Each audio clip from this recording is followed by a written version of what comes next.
go fast. Take it a little easy, and it might last in my garden of love. Garden, garden,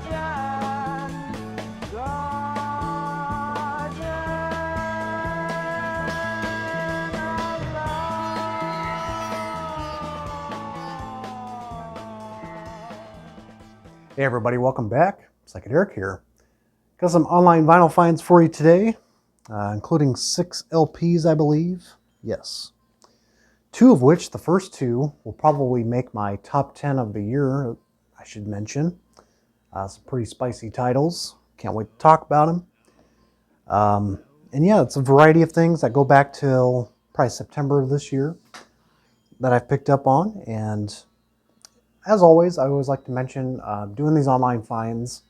They're probably my favorites to do, or at least to talk about, because they're sort of the releases that I'm sort of narrowing down, kind of focusing on for the collection that have either, been new discoveries for me this year, or been trying to track down for 10 years.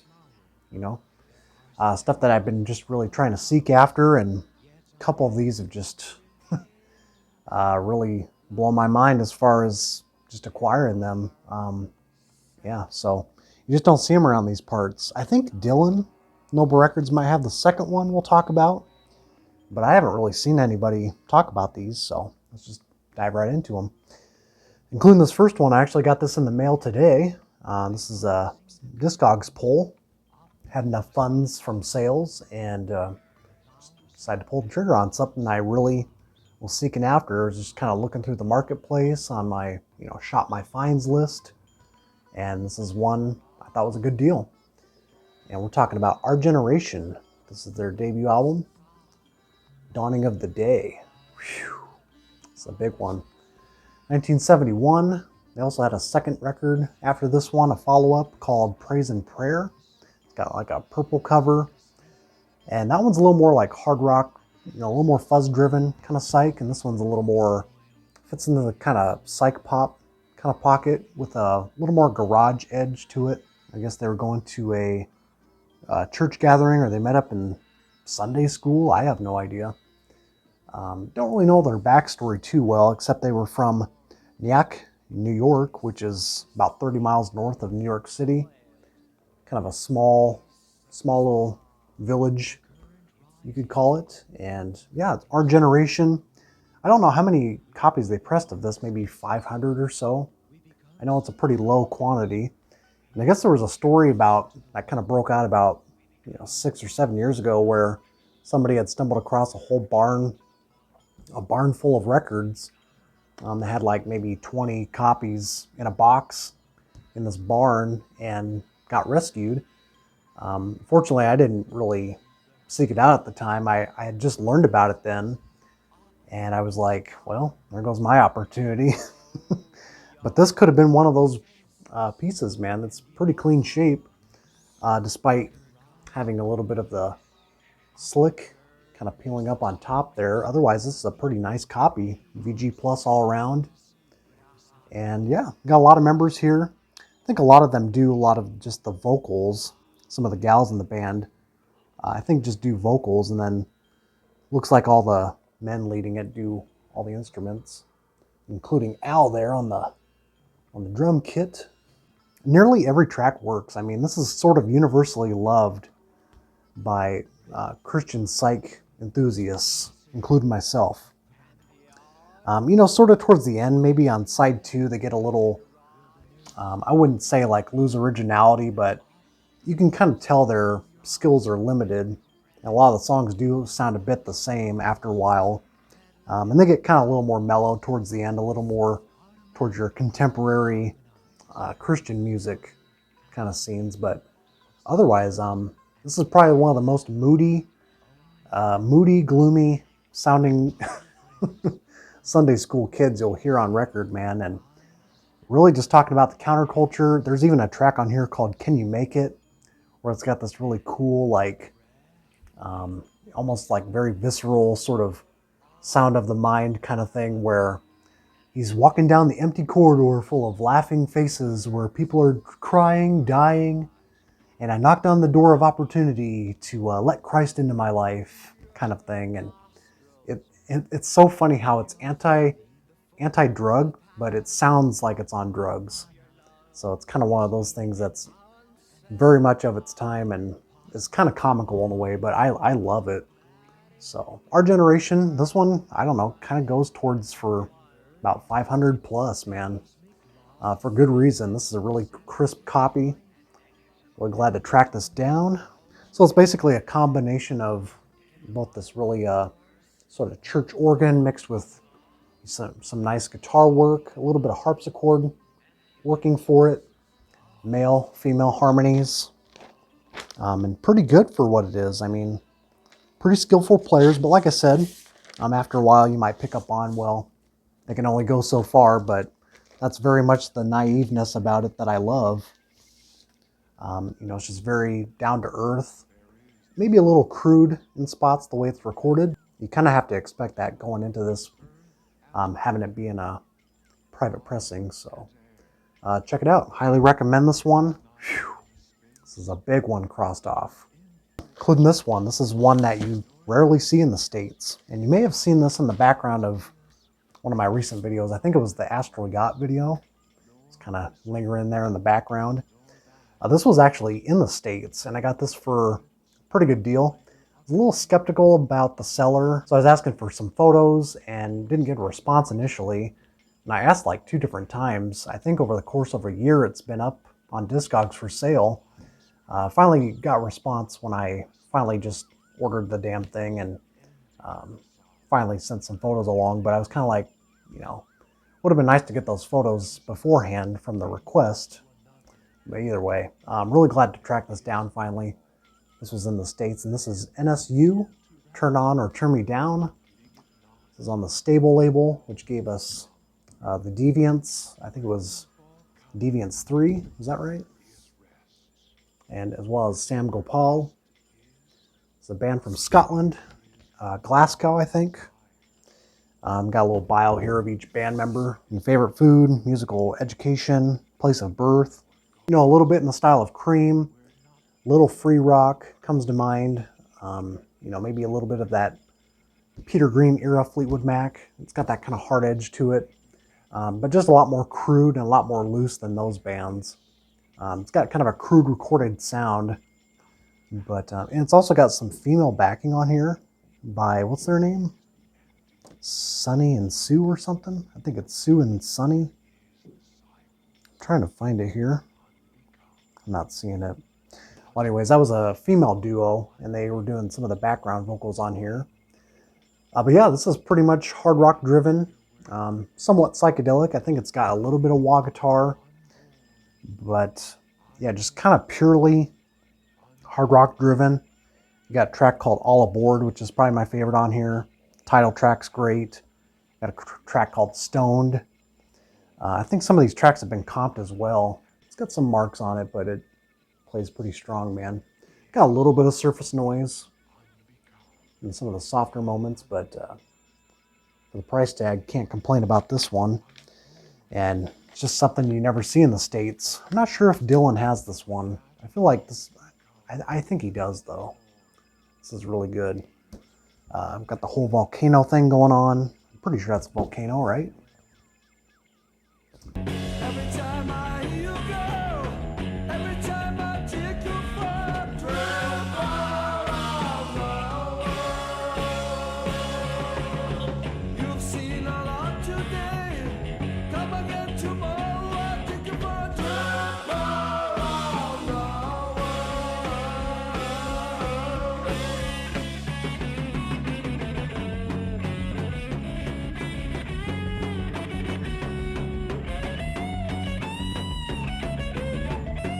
It's a little bit on the bluesy side, but very easy to consume, very accessible. Recommend it. It's on the Stable label. This is one that we did on a live stream recently. I'm sure you guys caught this by now. Won't talk about it too long, but this is a monster, man. Baumstam on tour. This came out in 76 or 75. This is a reissue. I think this came out in like 2009. This is basically when they reformed as a reunion here. And this is like their only LP as far as I can recall back in the day. I think they had a couple reunion releases. It comes with a 7-inch. I actually hadn't played the 7-inch yet. Yeah, if you caught wind of my live stream, I played this one. This is one of those unimaginable, unthinkable fuzz mayhem kind of records, man. It's just really stoned to the bone, sloppy as hell, but you just fall right into it, man. And for being from Germany, of all places, you would think it'd be a little more spaced out, experimental, maybe progressive. It's slightly progressive, but this sounds very, the guitar tone reminds me a lot of like Zambian records, like Zamrock, but it also sounds very American at the same time, like very basement caveman rock at the same time. It's kind of a weird blend, but it somehow works. Like, this is like one of the raunchiest, filthiest bar bands you've never heard. The title track, On Tour, Jazz Break, Dusty Roads.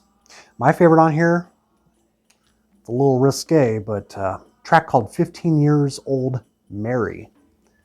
Lyrically, it's a little creepy, but it slays musically. It's got amazing fuzz breaks. It's got some, proto shredding on there, but it's done so well and just really just an assault, just a fuzz assault in the best kind of ways. Yeah, original copies will set you back a little bit.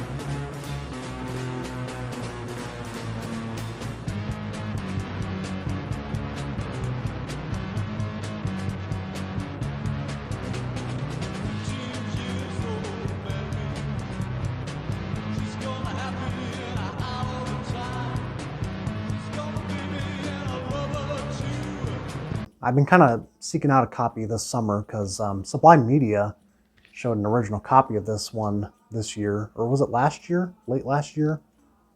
Somewhere around there, and kind of prompted this record back to my memory because I had forgotten about it. And yeah, ever since then, just kind of been keeping my eye out for a copy and focusing. And this one sounds really good, man. Really good transfer.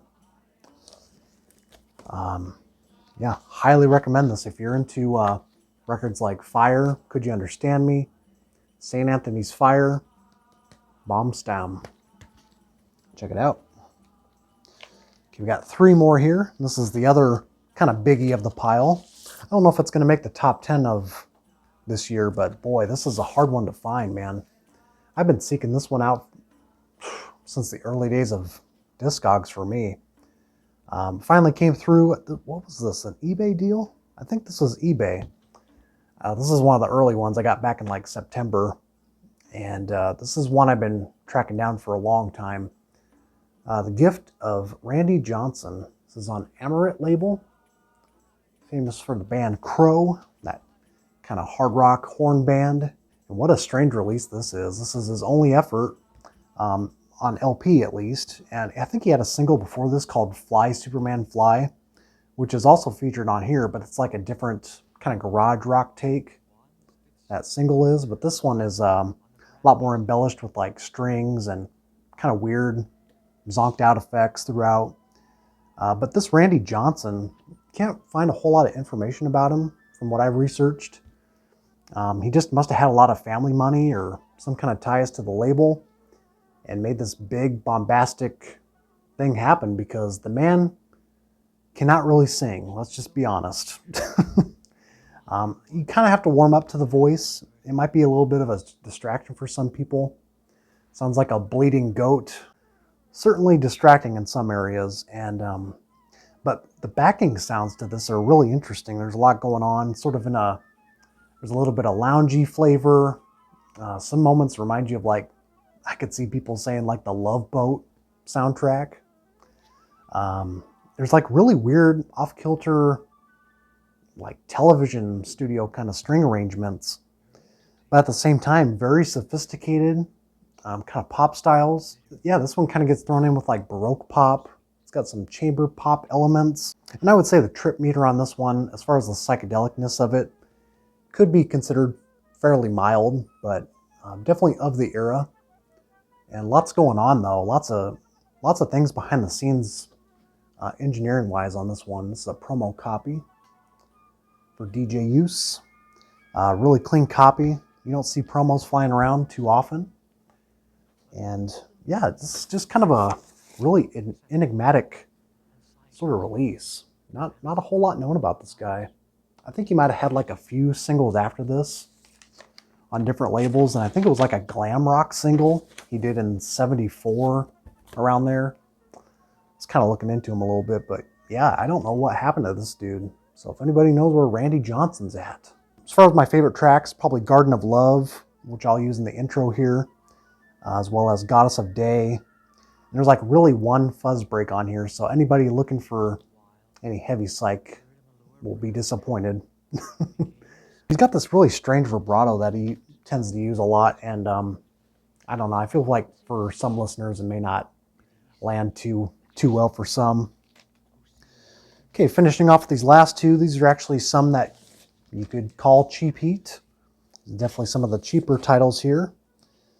I discovered this one back when I was kind of doing some deep dives on the A&M label, and it's just always kind of been in the back of my mind to listen to, because not all the tracks are on YouTube. And I actually used this on my Junk Jaunt video. I used one of the tracks here called, what was it? Carriage House Song on side 2. And this is John Braden. Satin dresses packed away with the pretty lace.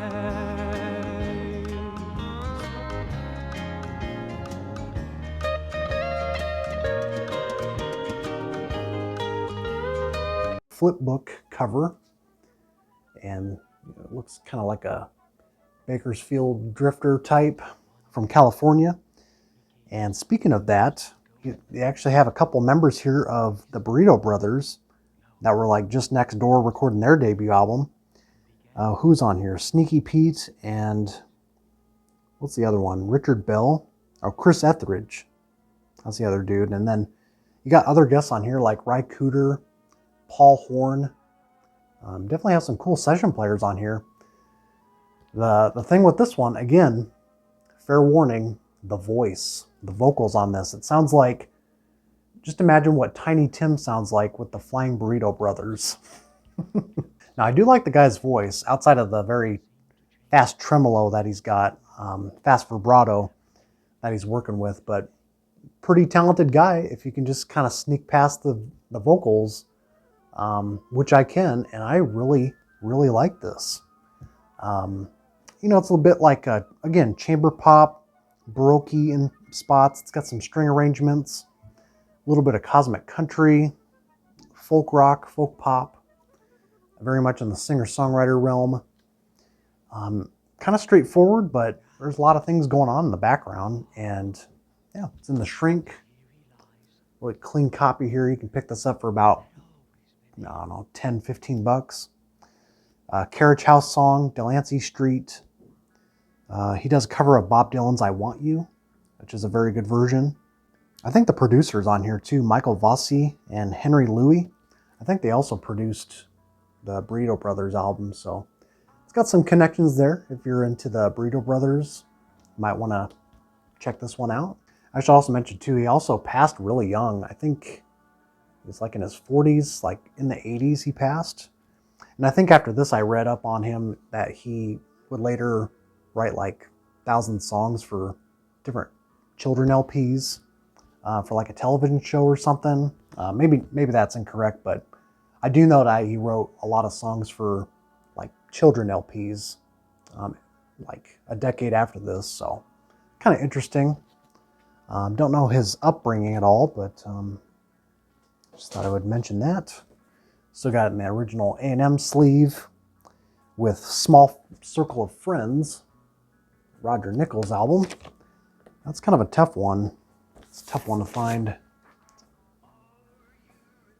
Got that kind of golden A&M label. And then we're going to conclude it with some jangly power pop from the 80s. Now this is one I don't know why I slept on this for so many months. I knew it was cheap and I could pick up on it any time, but I just kind of just kept slipping my mind or something, and I finally picked up on it. This is also one you can get for about 10-15 bucks. It's a promo copy here of Bobby Sutliff, Only Ghosts Remain. This guy was previously in the Windbreakers, and this is his debut album from '87 on Passport Records. Now, I don't know a whole lot about his background just yet. I haven't really dove into the weeds too much yet. But from what I've heard from the Windbreakers and this dude, I mean, really good songwriter. It seemed like he was the leader of the Windbreakers, and this is kind of like his offshoot of kind of where he wants to go with the group. And, you know, if you like stuff like Game Theory, that record I showed not too long ago, this kind of fits in the same world. Sort of that kind of college rock radio.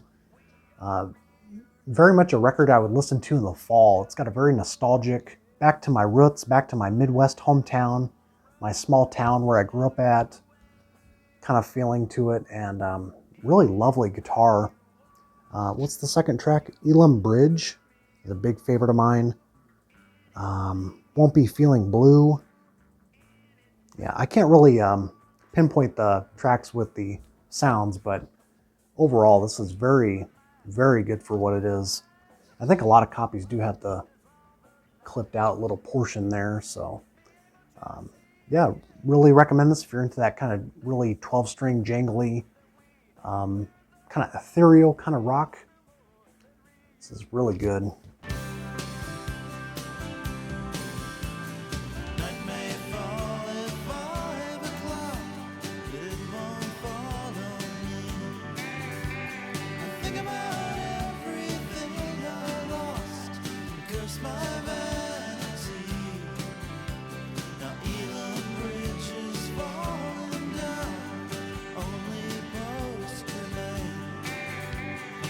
I think the Omaha introvert herself, Hannah, actually showed this one some years ago. And at the time, I was just not ready for this kind of style, so it just flew over my radar. But yeah, really glad I discovered this on my own. This is actually one I discovered through a Rate Your Music list.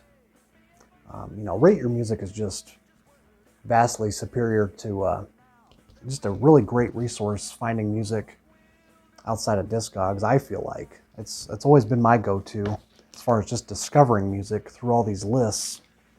It's just a great database. So yeah, check these titles out. Really glad to pick up Our Generation, NSU. Whew. Good shit, man. Hope you guys found something here that you can kind of dive into and enjoy. And I will be catching up with you soon with the local finds there in that crate. Stuff that I've just been finding around the shops. Some of those go way back for me too, so got to play some catch up here.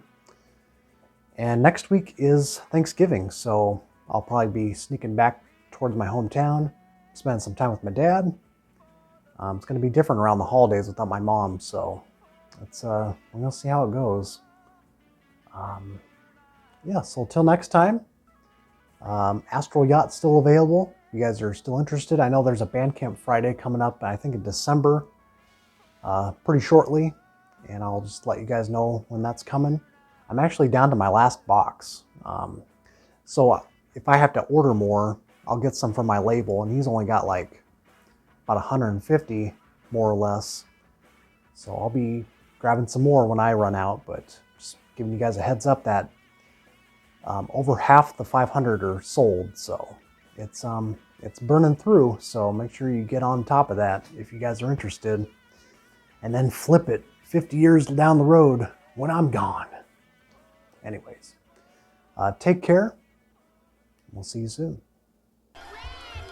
In my mind confusion reigns as I wander through a long and lonely hallway, at the end of which I see a door. There are other people in the hall, smiling, laughing, crying, dying.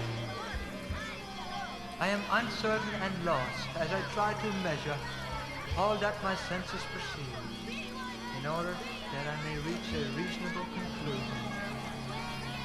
In this frame of mind, I approach the door, and I knock.